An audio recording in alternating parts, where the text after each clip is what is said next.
예. 우리 교회를 다니는 사랑하는 성도 여러분, 어떤 교회가 교회다운 교회일까? 이런 고민을 한 번쯤 해보셨죠? 그리고 모든 성도들이 한 가지 굉장히 공통된 바람이 있다면 좋은 교회에 다니고 싶다 이겁니다. 그것은 어떤 교회일까? 그거는 성경 속에서 이런 교회가 좋은 교회다, 그런 모습을 가르쳐주고 있는, 또 모델이 될 만한 교회가 있다면 나는 그런 교회가 좋은 교회일 겁니다. 각자 기준과 필요와 어떤 특수한 상황 속에서 우리의 신앙이 형성되기보다는 정말 큰 그림 속에서 아주 객관적이고 말씀에 근거한 교회상을 갖기란 쉽지 않습니다. 다 우리가 개인적인 필요 때문에 하나님께 나와서 신앙을 시작했기 때문에 그 필요를 채워주는 그런 교회, 그런 하나님이 좋은 하나님을 우리는 생각하고 있기 때문에 그렇죠. 근데 하나님은 굉장히 더 큰 그림을 갖고 우리를 이끄시고 그 한 부분 그것은 다 모아져 가지고 하나의 모자이크처럼 그림을 그려 나가는 것이기 때문에 그 특수한 한 부분에 몰입하거나 그게 전부인 것처럼 확대해서 과도한 일반화를 시킨다든지 하는 것들은 큰 그림을 놓쳐버리는 것입니다. 자, 예수님께서 마태복음 16장에서 내가 이 반석 위에 내 교회를 세우겠다 그렇게 하셨습니다. 그럼 우리는 궁금해지죠? 주님께서 설계하신, 주님께서 디자인하신, 꿈꾸신 교회상이 분명히 있을 텐데 그 교회는 어떤 교회일까? 우리는 거기서부터 출발해야 됩니다. 왜냐하면 교회는 우리 나름대로 이름은 좋다 저름은 좋다 해서 세우는 것이 아니죠. 이거를 극명하게 가르쳐준 성경이 바로 출애굽기입니다. 출애굽기에서 성막 짧은 겁니다. 25m, 50m 이렇게 폭이 길이가 그렇게밖에 안 되지만은 하나님께서 굉장히 구체적으로 했어요. 설계도 하나님께서 한 겁니다. 그 다음에 위치 뭐 놔야 되는지, 그 다음에 실 하나도 다 하나님께서 설계한 대로 그대로 인테리어가 내어지는 것이고 그대로 해야 돼요. 예. 인간이 좋게끔 교회를 세우고 지네들끼리 좋아하는 것은 그것은 굉장히 위험한 겁니다. 하나님을 위해서 한 거기 때문에 인간이 디자인할 수 없습니다. 그래서 우리는 끊임없이 교회다운 모습이 어떤 것인가 계속 찾아야 됩니다. 하나님께서 원하시는 교회상은 어떤 건가 계속 말씀을 봐야 되고 설계도를 들여다보고 그 실현하게 하나까지도 하나님 말씀대로 어떻게 할까 그거 해야 되는 겁니다. 근데 그거를 할 능력과 재주가 없기 때문에 성령을 보내시죠. 그래서 부살렐과 오홀날 이런 사람들 보내가지고 그걸 또 만들게 만들고 또 설계도를 완전히 인식하게 만들어가지고 그대로 그거를 한치의 오차도 없이 그거를 세워가게 하십니다. 그래서 우리는 일단 말씀이 어떠한 교회를 지금 요구하고 있는가, 하나님의 설계도는 뭔가 요거를 파악을 해야 되고 그 다음에 나머지 걸 채우고 세워가는 것은 성령께서 우리를 통해서 하시기 때문에 성령의 역사가 근본적으로 필요한 겁니다. 그래서 이 신약교회가 구약에서 계속 출애굽 때부터 그 이전서부터 계속해서 그림자만 보여주다가 오순절 성령이 임한 다음에 진짜 하나님께서 원하셨던 교회의 모습이 딱 나타나게 되는데 그것을 일컬어서 우리는 신약교회다 그렇게 말합니다. 그래서 성령이 임하자마자 교회가 세워집니다. 그리고 성령께서 임하셔서 맨 먼저 한 게 교회를 세우는 것이었습니다. 그것만큼 중요한 게 없으니까. 그래서 성령 충만해서 이제 설교를 했고 말씀이 선포됐고 많은 사람들이 마음에 찔려가지고 교회로 몰려들었습니다. 물론 120명 정도가 리더로 있었습니다. 그래서 그들을 받아들이고 그 안에서 어떠한 교회가 형성됐는지 교회의 모습은 어떤 것인지 오늘 다시 한번 우리는 확인하고 그런 교회로 세워가는 것이 교회다운 교회라는 것, 여기까지는 너무나 객관적인 것이기 때문에 이론이 없을 것이라고 생각을 합니다. 여기에 나와 있는 교회는 우리가 너무나 잘 아는 것 같이 초대교회입니다. 초대교회. 그래서 많은 사람이 교회의 이상적인 교회상을 말할 때 초대교회 같아야 된다 이렇게 말합니다. 초대교회로 돌아가자 이렇게 말하는데 그때 초대교회는 어떤 교회입니까? 이렇게 물으면 구체적으로 이렇게 설명하는 분들이 많지 않아요. 그냥 나름대로 그냥 교회상을 갖고 있어요. 좋은 거를. 그거는 위험한 겁니다. 하나님께서 디자인하고 설계한 그런 교회인가, 이게 중요하고, 그거를 많이 접근하고 근접할수록 건강한 교회고 교회다운 교회가 되는 겁니다. 오늘 굉장히 중요한 시간이에요. 그리고 저는 여기에 나와 있는 이 본문을 우리 교회의 비전이나 사역이나 교회의 설계도로 잡고 그렇게 지금 목회를 하고 있습니다. 또 여러분들도 그런 모습들을 갖고 다 있을 겁니다. 이 부분만큼 예수님께서 내 교회를 세우겠다 했을 때 이 부분만큼 구체적이고 그 다음에 아주 실제적이면서 큰 윤곽이 딱 드러난, 그림이 딱 나타난 성경 구절이 없습니다. 물론 교회는 본질은 같아야 되고 문화나 어떤 시대나에 따라 가지고 시대 옷을 입는 것은 맞아요. 그거는 다양성을 얼마든지 교회는 허용합니다. 그렇지만 본질은 변하면 안 됩니다. 본질은 어떤 경우가 있더라도 그건 목숨을 걸고라도 지켜야 됩니다. 세상에 인기가 있든 없든 가야 됩니다. 교회가 되든 안 되든 가야 됩니다. 그것까지 포기하는 것은 교회 되는 것을 무너뜨리는 것이고 예수님께서 그려준 그림을 구겨버리는 겁니다. 오늘은 이 부분을 우리가 같이 세워가려고 하는 겁니다. 성령께서 우리에게 참된 교회의 상이 새겨지고 그런 교회를 함께 만들어가는 축복이 우리에게 있기를 간절히 소망합니다. 자, 이 42절이 가장 중요해요. 다시 한번 읽겠습니다. 아주 간단 명료하죠. 근데 많은 본질적인 것이 여기에 다 들어가 있습니다. 시작. 그들이 사도의 가르침을 받아 서로 교제하고 떡을 떼며 오로지 기도하기를 힘쓰니라 그랬죠. 여기 이제 초대교회의 본질이 나와 있습니다. 그 로이드 존스 목사님은 이렇게 말했어요. 우리에게 필요한 것은 본래 초기 모범을 복원하고 회복하는 것이다. 교회 이렇게 된다 저렇게 아니라 처음에 나타났던 이 교회 모습을 복원하는 거, 그게 교회를 가장 잘 세우는 것이라고 이렇게 말했고, 그것은 아주 통찰력 있는 그런 말씀이라고 볼 수 있습니다. 자, 성령이 충만해가지고 교회가 지금 형성됐습니다. 뜨겁습니다. 성령께서 이끌어가는 겁니다.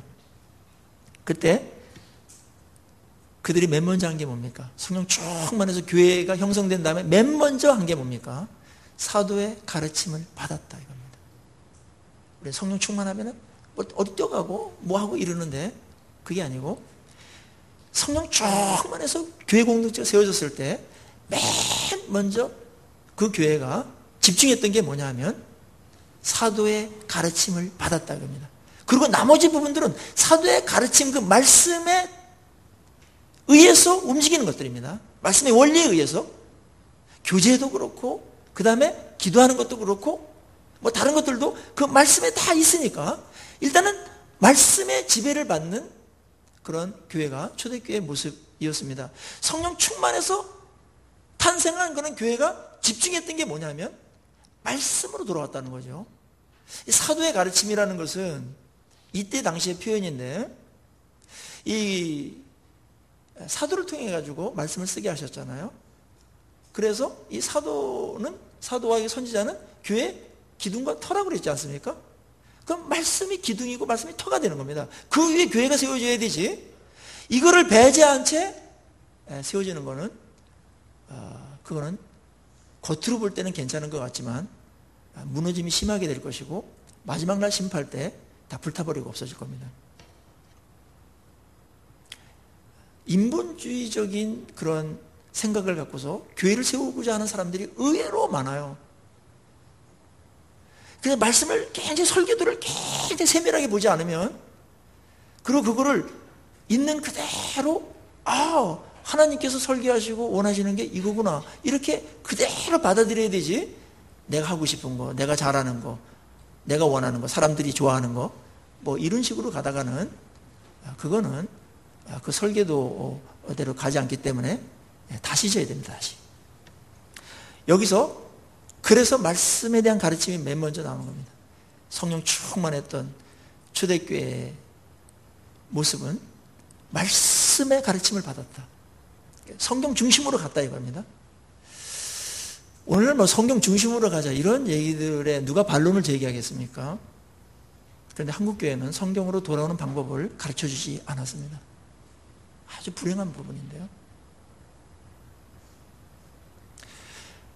말씀이 있는 그대로 드러나야 됩니다. 이단들의 특징은 뭐냐면 성경 갖고 하는데 지네들이 그 원하는 게 있어요. 그 의도한 게 있어요. 그거를 만들게 해가지고 성경을 이용하고 짜집게 합니다. 성경을 짜집게 하면 어떠한 이론과 어떤 이데올로기, 어떤 이념도 다 나와요. 성경을 받아들이고 그대로 순종하려고 하는가? 성경을 이용해가지고 내 어떠한 의도나 내 어떤 사상이나 어떤 것들을 달성하려고 하는가?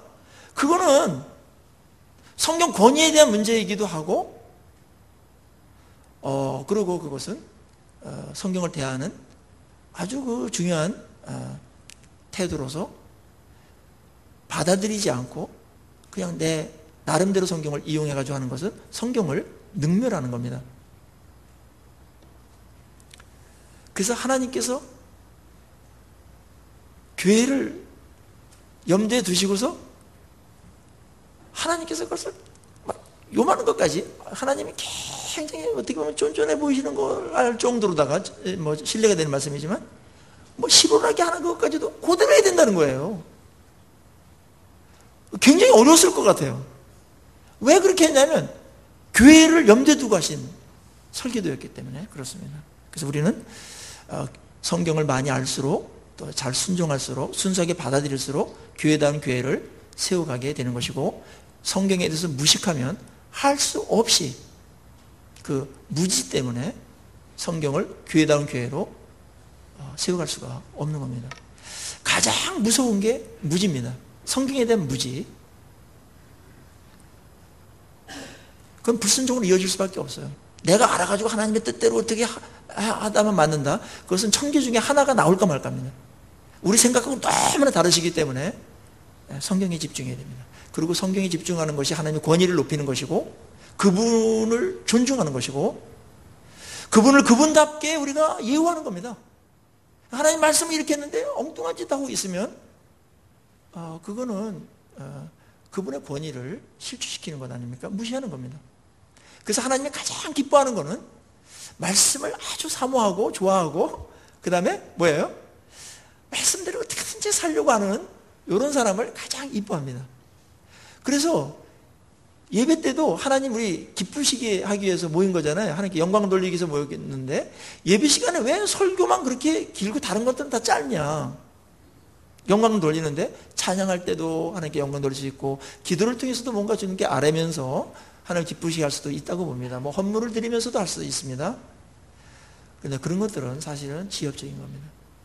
말씀이 순종하는 가운데 그게 돼야 되지, 말씀을 반역하면서 말씀을 무시하면서 말씀에 반응을 안 하면서 하는 것들은 하나님이 관심이 하나도 없다고 구약에 누차 말씀하셨습니다. 하나님께 영광 돌린다는 개념도 분명히 잡아야 돼요. 말씀을 높일 때 그분을 높이는 것이고, 말씀 순종할 때 하나님이 가장 기뻐하고, 말씀에 대해서 내가 변화되고 내가 부인되어지고 내가 깨지고 하나님 최고 영광 돌리는 겁니다. 우리 자녀들에게도 그렇지 않습니까? 언제 자녀로부터 여러분들이 부모로서 내가 자녀에게 존경을 받고 있구나, 이런 거 언제 느낍니까? 부모가 딱 말했을 때, 딱 순종할 때, 그리고 이럴 때, 그 자녀가 굉장히 자기 하고 싶은 게 있고 막 그거 안 되는데, 막 포기하기 싫은데 부모님이 한번 이렇게 하는 게 좋겠다, 이렇게 해라. 그런데 자기의 막 그거 막 좋아하는 거 꺾고 자기를 부인하고 자기를 포기하고 부모의 말씀에 순종할 때, 그때 부모는 최고의 영광과 존귀를 자녀로부터 받는 거죠. 그보다 더 부모를 높일 수 있는 방법 없습니다. 하나님도 마찬가지입니다.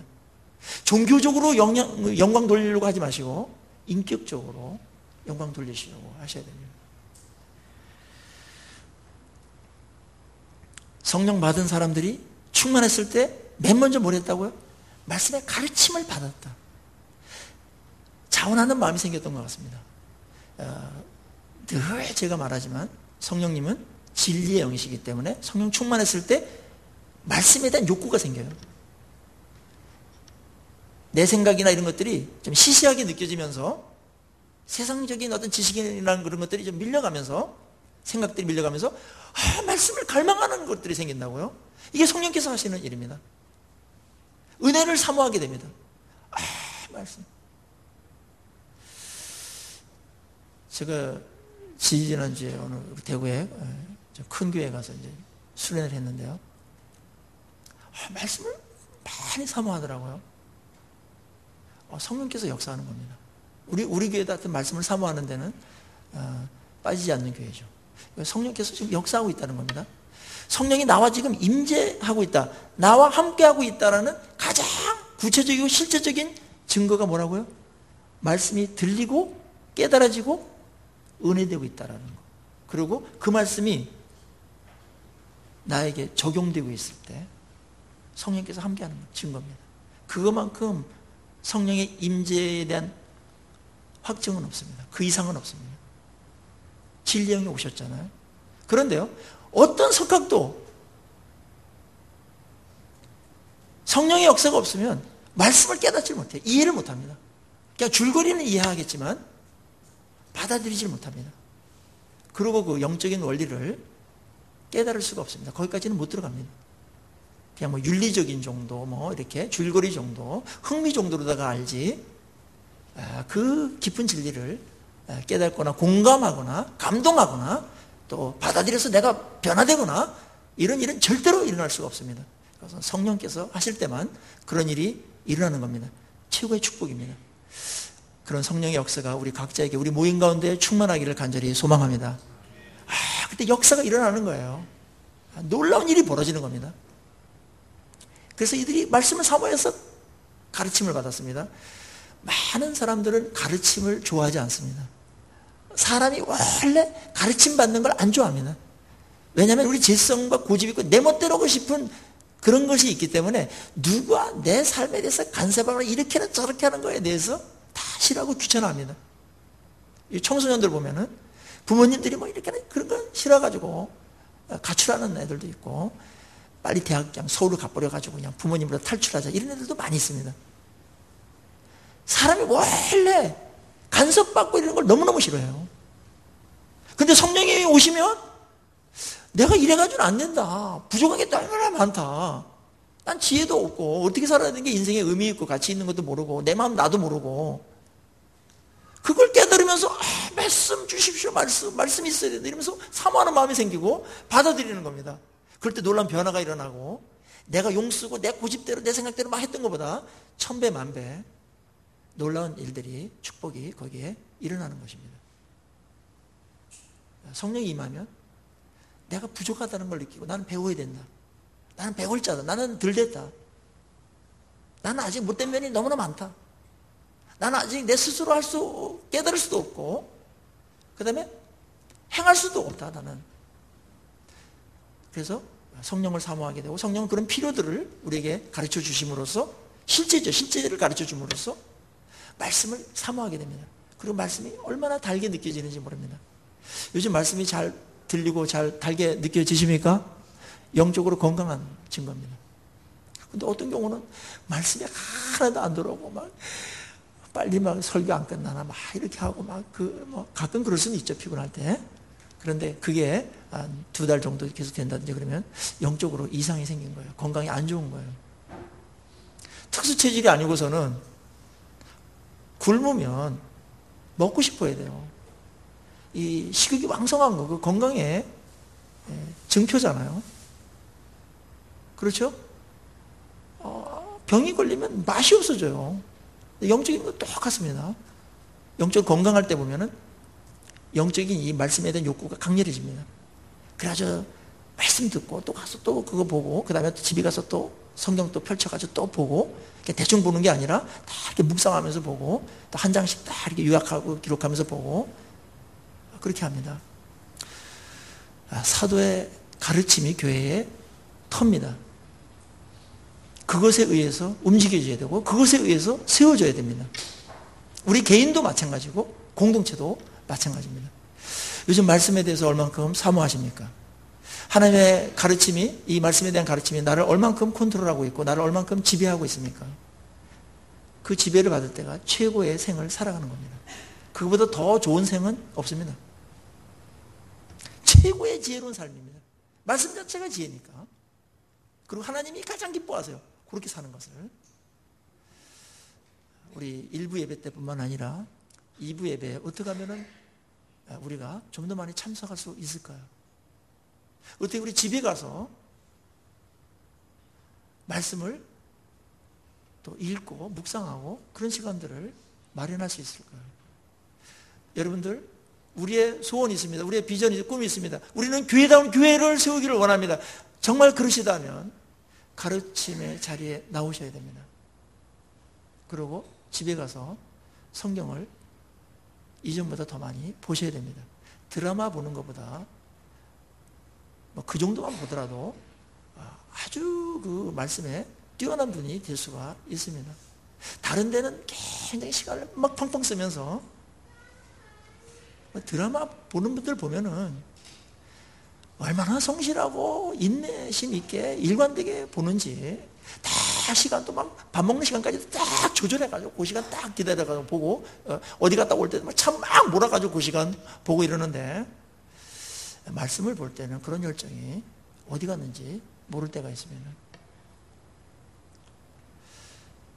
교회다운 교회, 정말 건강한 교회 세우기 위해서 말씀에 가르침이 있고 그 말씀을 많이 배우시고 또 많이 깨달으시고 그런 기회들을 많이 만드시기를 주의 이름으로 축원합니다. 이거밖에 없습니다, 여러분. 사탄은 계속해서 그럼 어떻게 하겠습니까? 말씀으로 멀어지게 하는 겁니다. 말씀으로 멀어지게 하는 거. 말씀으로 멀어지면 그건 뭐 시군종 먹깁니다. 뭐 분별력이 있습니까? 뭐 능력이 있습니까? 지혜가 있습니까? 시군종 먹깁니다. 성경을 떠날 때 교회는 무력해집니다. 막아낼 길이 없는 겁니다. 그래서 말씀이 우리를 든든히 세운다고 말했죠. 우리 다 경험하고 있는 겁니다. 내 마음속에 말씀이 풍성하게 있으면 어떤 유혹이나 어떤 뭐 그런 염려나 뭐 이런 것들 있더라도 능히 이깁니다. 능히 나갑니다. 굉장히 속사람이 강건해지죠. 근데 말씀이 없어버리면 그냥 넘어져 버립니다. 그냥 넘어져 버립니다. 네. 그래서 주일날 말씀을 듣고 어떤 분들은 일주일 사는 분들이 많으실 텐데, 말씀 잘 이렇게 받으신 거 너무나 감사하고, 그거는 아주 성령께서 하시는, 기뻐하시는 좋은 일 중에 하나고, 또 저도 뭐 너무나 감사한 일이죠. 뿐만 아니라 스스로 또 말씀을 볼 수 있도록 그렇게 하셔야 됩니다. 설교는 굉장히 중요한 거지만은 설교 지상주의는 안 됩니다. 제가 이제 동부교회 가가지고 이제 PBS 훈련을 해달라고 그러죠. 동부교회 갔어요. 그 뭐 김서태 목사님이 참 좋은 설교자입니다. 저랑 같이 동역도 했고 존경하는 분인데, 제가 그렇게 말했어요. 좋은 설교자가 있다는 것은 축복이다. 그렇지만은 그 설교자만 의존하고 본인이 성경을 안 읽는다든지 연구를 안 한다든지 하는 것은 그건 안 된다. 구비해야 됩니다. 집에 가서 성경을 펼치시고 성령께 기도하십시오. 원래 저자이신 성령님께 기도하십시오. 하나님, 말씀을 깨닫게 도와주십시오. 말씀을 이해하게 도와주십시오. 그리고 말씀이 나를 비춰주시고 말씀으로 나를 새롭게 해주십시오. 하나님께서 너무너무 기뻐하는 기도 제목이죠. 에? 부모에게 만약에 어느 자녀가 부모님 말씀해 주십시오. 제가 무조건 순종하고 그렇게 하겠습니다. 무슨 말이든지 저에게 필요한 것을 말씀해 주시면 간직하고 제가 그렇게 살겠습니다. 이러면은 뭐 부모님이 뭐 얼마나 좋겠습니까? 이 기도는 정말 하나님이 너무너무 기다리시는 기도입니다. 그렇게 하십시오. 마지막 때가 되어서 영적으로 더욱더 혼탁하고 혼란한 시대를 우리는 맞이하게 될 겁니다. 거짓 선자들도 많이 등장하고 가짜들이 판을 치고 짝퉁을 막 얼마나 기술이 좋게 만드는지 이게 구별이 안 될 정도로 해버리기 때문에 더 위험하기 때문에 그만큼 진짜를 분별할 수 있는 통찰력이 있어야 돼요. 진짜를 많이 알지 못하면 이 짝퉁 붙들고 살다가 짝퉁 인생 돼버리는 겁니다. 이 상해 가면은 짝퉁 그 백화점이 있어요. 이 롯데 쇼핑 프라자보다 더 커요. 그런데도 아예 그냥 공개적으로 짝퉁 시장을 만들어 놨어. 짝퉁 백화점이에요. 근데 너무나 잘 만든 거라, 이게. 너무나 잘 만들었어. 얼마나 잘 만들었는지, 진짜 명품 회사 사장이 딱 왔는데 너무나 잘 만들어가지고, 이거 누가 만들었냐 이래가지고 추적해가지고 그 사람을 직원으로 채용했다는 말이 있어요. 점점 근접해가고 있는데, 이 영적인 세계에서도 이 짝퉁들이 많이 판을 치고 있습니다. 그걸 분별할 수 있는 것은 이 성경만이 진짜이기 때문에 이거를 정확하게 파악하고 이해하고 깨닫고 그 다음에 말씀대로 살아가면서 검증됐을 때 그때 분별력이 딱 생기는 겁니다. 그리고 내가 얼마나 말씀에 의해서 형성되어지는 것이 존귀하게 되어가는 건지 모릅니다. 하나님의 말씀에 가르침을 받았습니다. 두 번째는 서로 교제했다 그랬습니다. 떡을 떼면서 교제했습니다. 자, 교회는 말입니다. 가르칠 교자를 써가지고 교회를 쓰죠, 요즘에는. 그래, 안 그래요? 잘 썼어요. 가르침을 받는 모임이다, 이 말이에요. 교회. 근데 가르칠 교자를 써서 교회를 쓰기도 해야 되지만 그게 전부가 아니에요. 사귈 교자를 써가지고 교회도 만들어 가야 돼요. 사귈 교자. 에베소 4장 16절에 보면은 그에게서 온몸이 각 마디를 통하여 도움을 받음으로 연결되고 결합되어 각 지체 분량대로 역사하여 그 몸을 자라게 하며 사랑 안에서 스스로 세우느니라.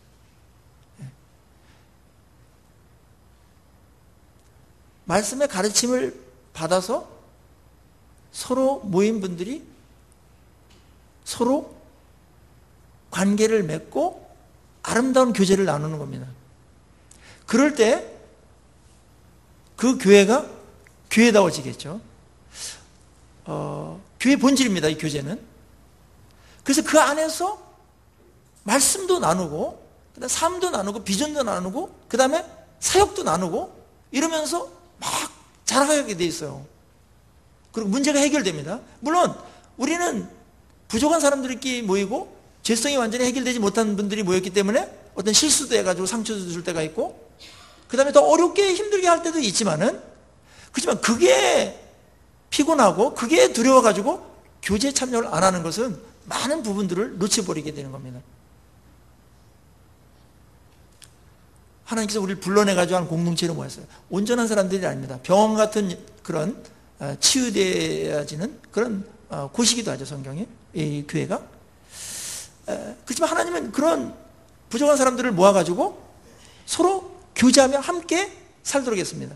왜냐하면 그것은 천국을 대비하는 것이기도 하고, 이 땅에서 함께 모여서 하나님의 나라를 세우는 일도 함께 하고, 또 사랑하고 섬기고 위로하고 격려하고, 그러면서 풍성한 천국을 누리게끔 하기 위해서 그렇게 한 겁니다.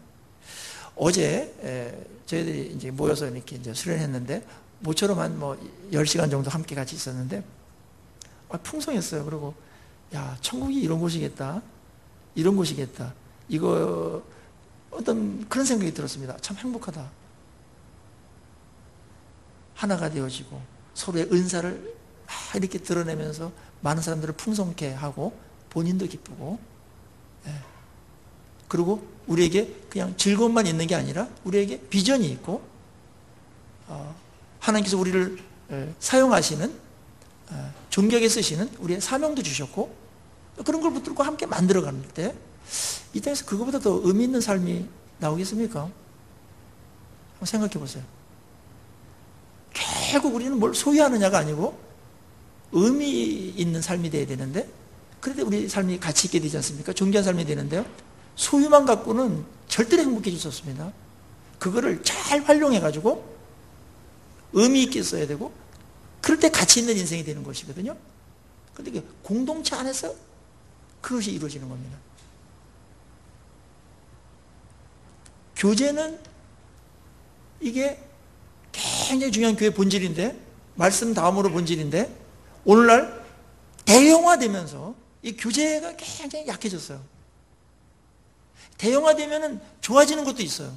뭐 교회, 한 교회가 뭘 할 수 있어요. 이렇게 막 한 도시를 향해서 뭐 할 수 있고. 그래서 저는 뭐 대형화도 저는 뭐 나쁘다고 생각은 안 합니다. 근데 몇 개만 있으면 되지. 다 대형화되거나 그러면 안 됩니다.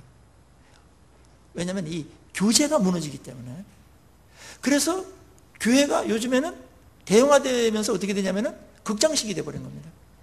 그래서 예배에는 그 관중들을 모아놓고서 필요한 것들을 공급하는 겁니다. 그래서 이 영상 하나 띄우는 것도 방송국 수준이에요. 굉장히 전문가들 막 모셔다가 그렇게 다 합니다. 프로들 데려다 그렇게 합니다. 그리고 여기서 뭔가를 보여줘야죠. 여기서 승부를 내는 겁니다. 그래서 여러분들 이 공연이 좋으니까 여러분들 오라는 겁니다. 참여하라는 겁니다. 그게 이제 대형 교회의 마케팅입니다.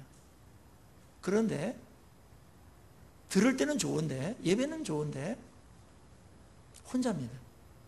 교제가 없어요. 본질이 무너지고 있는 겁니다. 그리고 교제가 없기 때문에 서로 아름다운 관계, 형제 자매의 관계가 없기 때문에 외롭기도 하고, 또 은혜가 없거나 성령 충만하지 않거나 그럴 때가 있지 않습니까? 시험에 들거나 침체에 들 때는 또 붙들어줄 사람도 없어요. 갈 때까지 가버리고 이렇게 되기 때문에 보호를 못 받는 겁니다. 같이 모여 있지만 멤버십이 없습니다. 교회가 권속인데 가족적인 분위기가 있어야 되거든요. 학원식 그런 교회들도 있어요. 많은 그 프로그램들을 놓고서 선택해가지고 네 필요에 맞는 거 해가지고 네 필요를 채워라. 그럼 사람들 좋아하죠. 간섭 안 받고 내가 막 선택하니까. 그거 좋습니다. 통제도 별로 없고 그냥 뭐 원하면 들어가고 뭐 원하지 않으면 안 하고 뭐 그거는 아까 극장식보다는 조금 나았지만은 바람직하지 않습니다. 초대교회 모습은 그렇지 않았습니다. 그들이 얼마나 교제가 끈끈했냐면요, 그 교제에 대해서 44절 보세요. 믿는 사람이 다 함께 있어. 함께 많이 모여서 있고 뭐 지내기도 하고 그랬어요. 그리고 모든 물건을 서로 통용하고요, 심지어는 재산과 소유를 팔아서 각 사람의 필요를 따라 나눠주는 정도까지 됐고, 그리고 46절 날마다 마음을 같이하여 성전에 모이기를 힘쓰고 집에서 떡을 떼며 기쁨과 순전한 마음으로 음식을 먹었다. 그들은 교제가 너무나 좋아가지고 마음이 한 마음이 돼가지고 성전에 모이기도 하고 막 그 다음에 그것도 부족해가지고 집에서 모여가지고 또 하고 이랬습니다. 이게 교회입니다. 예배 끝나면 빨리 돌아가야 되지. 우리 맨 처음에 그렇게 시작할 수 있습니다. 왜냐하면 아는 분도 별로 없고 좀 뭔가 이렇게 집에 뭐 바쁜 일도 있어서 그런데, 근데 교제가 좋으면 더 있고 싶죠. 이게 교회입니다. 그 사랑, 그게 있어야 됩니다. 어젯밤에 제가 늦게까지 있었는데 청년부들은 돌아가지 않고서 3층에서 뭘 하는지 계속 있었습니다. 그러면서 뭘 하는 거는 의미가 저는 알아볼 필요도 없지만은 함께 그들이 막 웃으면서 즐기고 하는 거, 함께 있고 싶어 하는 거, 그런 곳이 있다라는 거, 그 교회입니다. 건강성입니다. 건강성. 그런 곳이 별로 없어요. 세상에 아무리 좋은 데 가더라도 그냥 빨리 집에 오고 싶고 그러지, 어디 뭐 놀러 가더라도 빨리 오고 싶잖아요. 더 있고 싶다. 함께 있고 싶다. 또 헤어지면 또 만나고 싶다. 헤어지기 싫고 막 그렇다. 그 교회입니다. 이런 걸 가장 잘 표현하는 게 유초등부입니다. 유초등부. 집에 가기 싫어가지고 막 울고 막 그래고 막. 이제 그래서 부모님들이 이제 갈 때 좀 긴장들을 하시더라고요. 같이 더 있고 싶은데 빨리 간다고. 교회 오는 걸 너무나 좋아하고 교회입니다. 얘네들이 아무래도 성령 충만한 것 같아요. 아니면 집에서 간섭 안 받고 여기 오니까 좋아가지고 이렇게 오래간만에 자유를 만끽해서 그런지 공부를 안 하고. 교회입니다. 그러면서 치유가 되어지고 참된 쉼이 있는 겁니다. 참된 쉼이 있는 겁니다. 그 안에서 사랑이 있고 말이죠. 그 공동체가 좋으니까 나의 물질을 내놓기까지 합니다. 이게 초대교회의 모습이었습니다. 참 아름답지 않습니까? 이런 공동체 세상에 어디 있습니까? 우리는 물론 서로 기질이 있고 필요가 있고 상황이 다르기 때문에 또 시간이 워낙 또 없는 시대에 또 바쁜 시대가 돼버렸어요. 그래서 만날 수 있는 시간들이 이렇게 많지 않기 때문에 짧게 만나더라도 아주 그 양질의 그런 사랑의 교제가 있고 또 영양가 있는 그런 모임이 되도록 해야 됩니다.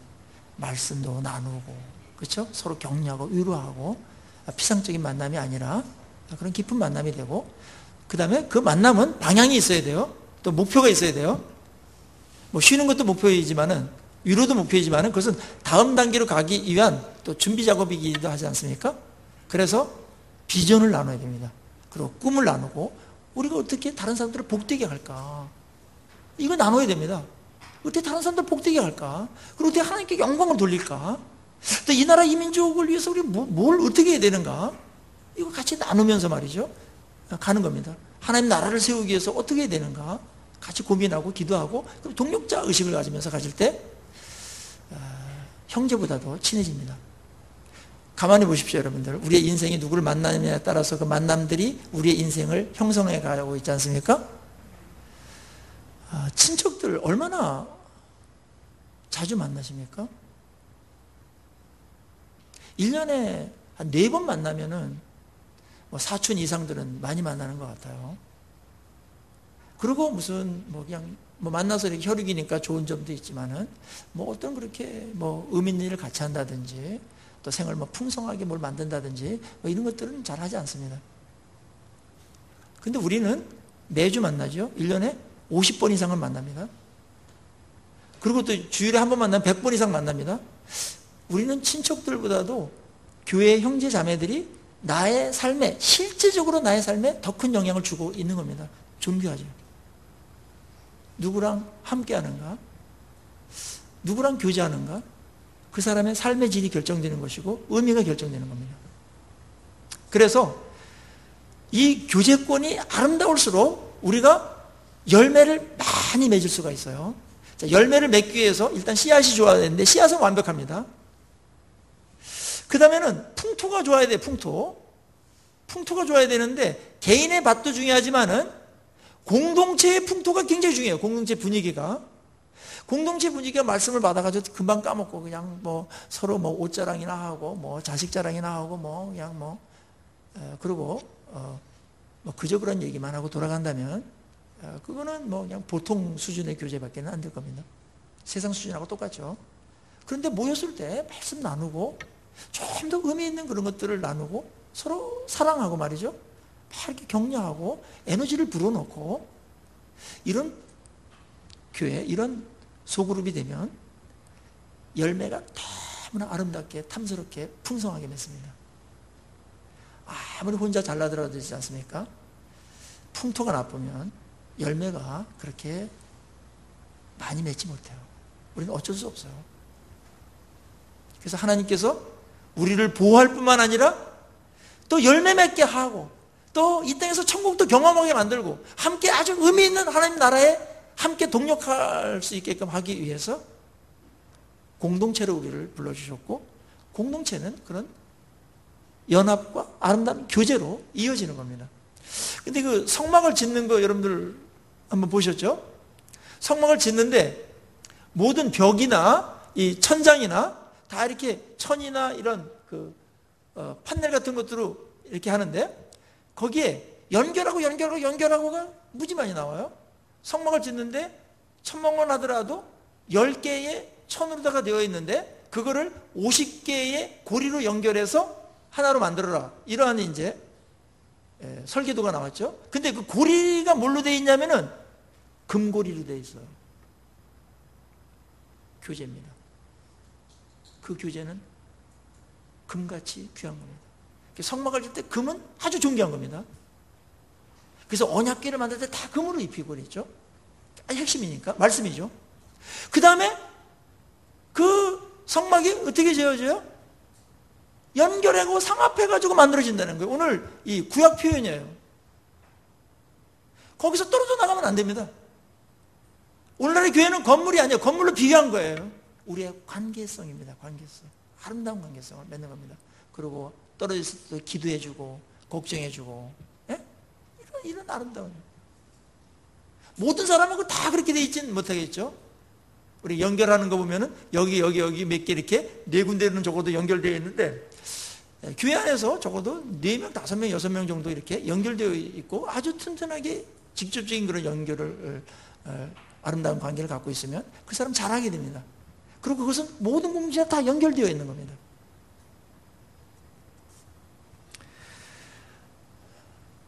아름다운 교제가 이루어지는 곳, 그게 좋은 교회입니다. 교회다운 교회입니다. 오늘 2가지만 하고 마쳐야 될 것 같습니다.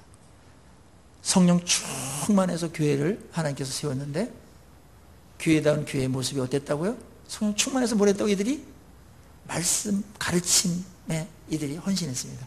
아주 가르침 속으로 들어왔다. 말씀에서 움직이도록, 말씀에 의해서 세워지는 겁니다. 그게 교회다운 교회의 모습입니다. 그리고 그들은 그 말씀을 받아서 은혜를 받고 또 마음의 성령 충만함으로 또 사랑으로 많은 사람들하고 교제를 나누고 서로 위로하고 돌보며 그리고 필요를 서로 공급해주고 그리고 함께 동력하는 그런 역동적인 공동체였습니다. 이 교제는 교회의 본질입니다. 이 초대교회는 작았기 때문에 사이즈가 자연스럽게 다 알았어요. 이 작은 교회의 장점은 이겁니다.